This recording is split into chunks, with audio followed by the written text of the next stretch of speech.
di sini saya akan menjelaskan tentang sosial budaya terdiri dari dua kata, yaitu sosial dan budaya. Sosial berarti segala sesuatu yang berhubungan dengan masyarakat sekitar, sedangkan budaya berasal dari kata budaya yang artinya pikiran dan akal budi. Budaya juga diartikan sebagai segala hal yang dibuat manusia berdasarkan pikiran dan akal budinya yang mengandung cita dan rasa.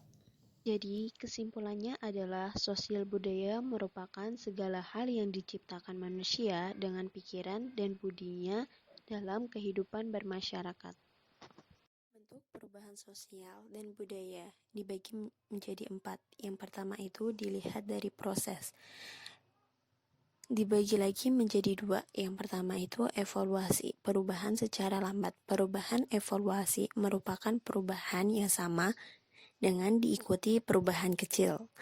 Pada evaluasi, perubahan yang terjadi tanpa ada tekanan atau terjadi dengan sendirinya. Kenapa? Karena rakyat biasanya selalu berusaha menyesuaikan diri dengan adanya satu kondisi yang baru timbul di lingkungannya. Contoh perubahan dari masyarakat tradisional ke modern. Yang kedua itu revolusi perubahan secara cepat. Perubahan revolusi merupakan yang terjadi secara cepat dalam dasar atau pokok yang terdapat dalam masyarakat, contohnya revolusi industri. Yang B, dilihat dari pengaruhnya. Yang pertama itu pengaruh kecil. Kenapa? Perubahan yang kurang menghasilkan pengaruh langsung bagi masyarakat, jadi tidak sampai menghasilkan keributan. Contohnya itu perubahan model gaya rambut dan fashion. Yang B, pengaruh besar. Nah, pengaruh besar itu perubahan yang membawa dampak besar dalam unsur-unsur kehidupan masyarakat yang penting seperti stratifikasi sosial dan sebagainya. Contohnya, industrialisasi. Yang ketiga itu dilihat dari penyebab. Yang A, perubahan yang dikehendaki.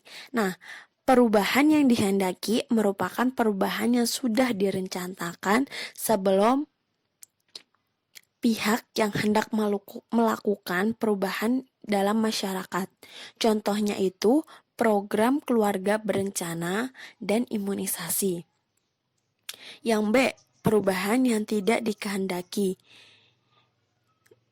Perubahan tersebut merupakan hal yang tidak bisa dalam kendali masyarakat dan biasanya menghasilkan masalah yang memicu kendala dalam masyarakat.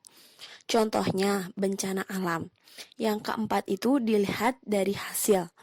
Yang A itu progres. Progres merupakan perubahan sosial yang sangat diharapkan masyarakat. Perubahan yang membawa kemajuan ini menguntungkan masyarakat seperti pergantiannya masyarakat tradisional menjadi masyarakat modern.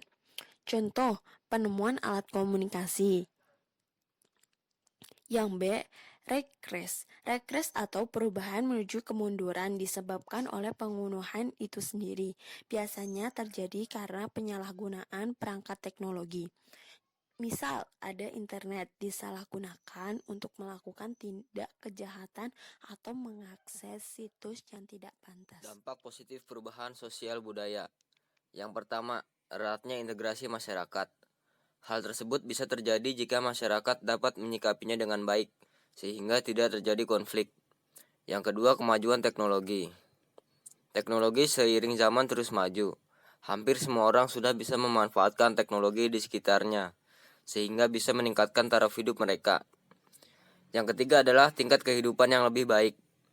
Seperti yang sudah disebutkan di poin kedua, di mana teknologi membawa perubahan besar dalam kehidupan seseorang, dan kita dapat menggunakannya untuk kebaikan produktivitas manusia. Dampak negatif perubahan sosial budaya. Yang pertama, munculnya perilaku hidup konsumtif.